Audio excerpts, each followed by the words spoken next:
गायत्री की अनुष्ठान एवं पुरस्चरण साधनाएं। पुस्तक में गुरुदेव पंडित श्याम शर्मा आचार्य लिखते हैं, हे आर्य, वह कौन सी उपासना है जिससे जाति जीवन गौरवान्वित होता है।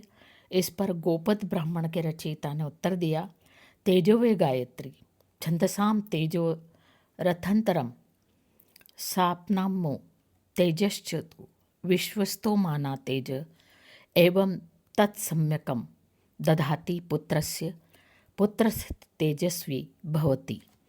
हे तात, समस्त वेदों का तेज गायत्री है।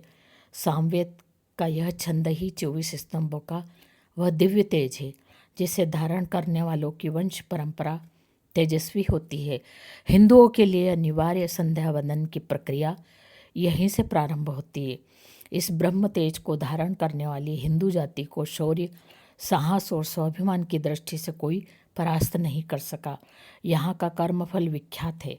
यहाँ के पारिवारिक जीवन का शील और सदाचार, यहाँ के व्यक्तिगत जीवन की निष्ठाएं जब तक मानव वंश में है अजर अमर बनी रहेगी। यह गायत्री उपासना के ही बल पर था।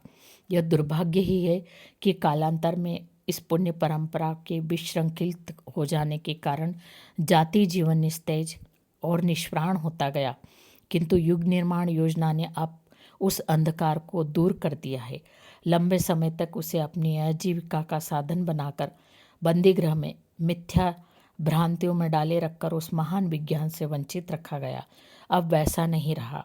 गायत्री उपासना का पुण्य लाभ हर कोई प्राप्त कर सकता है। प्रातः, मध्याह्न और संध्या साधना के विधान निश्चित है। अपनी सुविधा अनुसार कम या अधिक मात्रा में गायत्री उपासना का पुण्य मुफ्त लाभ हर कोई भी ले सकता है। उससे उच्च स्तर का ब्रह्म तेज, सिद्धि और प्राण की प्रचुर मात्रा अर्जित करनी हो, किसी सांसारिक कठिनाइयों को पार करना हो अथवा कोई सकाम प्रयोजन हो, उसके लिए गायत्री की विशेष साधनाएं संपन्न की जाती है। इस क्रिया को अनुष्ठान के नाम से पुकारते हैं। अनुष्ठान की 3 श्रेणियां हैं। पहला लघु, दूसरा मध्यम और तीसरा पूर्ण। लघु अनुष्ठान में 24,000 जप 9 दिन में पूरे करना पड़ते हैं। मध्यम 1.25 लाख का होता है, उसके लिए 40 दिन की अवधि नियत है। पूर्ण अनुष्ठान 24 लाख जप का होता है, उस पर 1 वर्ष लगता है। मंत्र जप की तरह लेखन के भी अनुष्ठान किए जाते हैं। जय गुरुदेव।